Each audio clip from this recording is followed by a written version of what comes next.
Hello and welcome to my video on the invisible stitch. You may also hear the invisible stitch referred to as the slip stitch or the ladder stitch.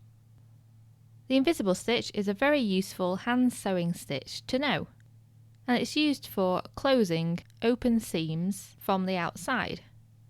Now normally, especially if you use a sewing machine, you'll be sewing seams with the wrong side of the fabric towards you, so you'll be doing it from the inside. Whereas the invisible stitch is applied from the outside of an item, with the right side of the fabric facing you. That's because the invisible stitch is nearly always used for something like a soft toy or a pillow, where you want to close up that last bit of the seam. Another good use of the invisible stitch is to repair seams in clothing. So for instance, if a seam has broken apart in some clothing, then this is a great stitch to use. Even though you're applying the stitches from the outside of the item, the stitches end up being almost completely invisible, especially if you use a thread that matches the colour of the fabric. I'm going to be using a thin cotton fabric today and a contrasting red sewing thread. The needle I'm using is just a regular hand sewing needle. To prepare, I have created two folded edges, one on each end of the fabric, by pressing it with an iron. You can't do the invisible stitch unless you have two folded edges to join together. Here is a diagram I've made to show you the basic concept of the invisible stitch. You can see that there are two folded edges with the folds inside whatever item you're sewing, and then either side there is a sewn seam. Now it's very likely that that seam is going to have been machine sewn, and you're just going to be using the invisible stitch to close the remaining gap in the seam. The line shows the path that the thread is going to take, and you can clearly see why it's also called a ladder stitch. The needle goes into the fabric along that folded edge. So it goes through the fold before it goes straight across the open seam into the other piece of fabric. And then you just repeat this. You go into that fold, back out again, and then straight across to the other piece of fabric and into the fold, and so on.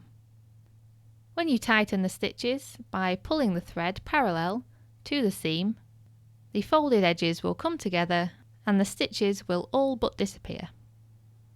So to begin stitching, I'm just going to hold the folded edge together with my fingers. If you're also going to be sewing fabric edges like I am, where the edges are not attached at all, then you can use pins to help hold them in place. However, in reality, most of the time this isn't going to be the case. It's very likely that on both sides of your open seam, there is going to be stitching between those pieces of fabric. This will be very handy because that obviously connects the fabric pieces together and holds them in place, making it a lot easier to sew. To be honest, I've made it a bit harder for myself by not having the fabric pieces attached together at all, and also the fabric is quite thin and flimsy. You'll have a much easier job by having a slightly heavier weight fabric, and almost certainly the fabric pieces will be joined in some way. The first thing to do is to cut the length of thread that you're going to need, and it's always better to overestimate than underestimate. Then you're going to tie a knot in one end and thread the other end through the needle. If you're sewing a seam that's going to be under a little bit of strain and you want it to be extra strong, then you can use a double thickness of thread instead. So you first take the needle into the fabric like so, up through the folded edge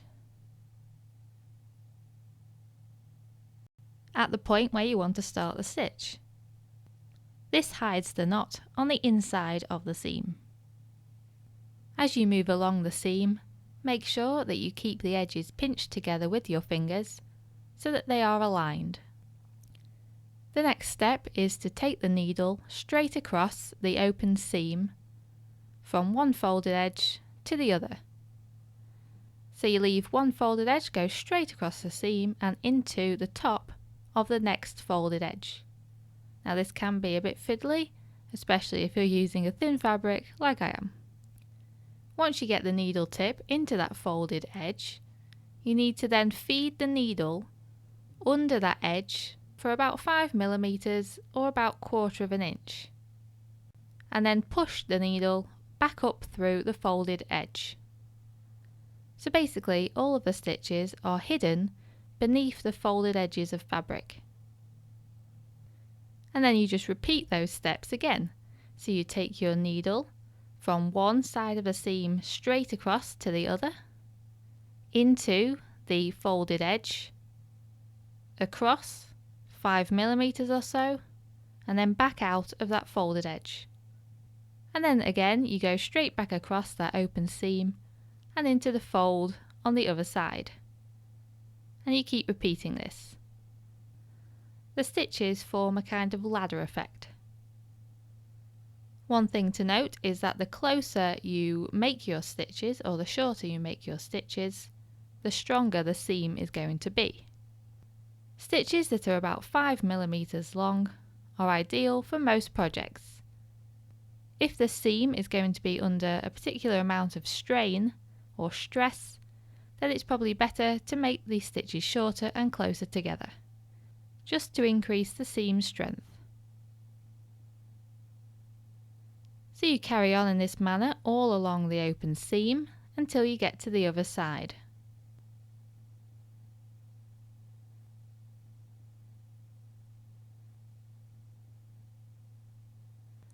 When you have finished stitching, take your needle from just inside the folded edge to just outside the folded edge.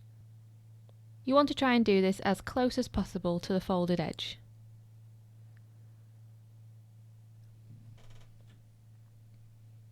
You then pull the thread until there's only a small loop of thread remaining at the top, and then you take your needle back through that loop once and then once more. Then you pull tight. You can of course repeat this step if you want.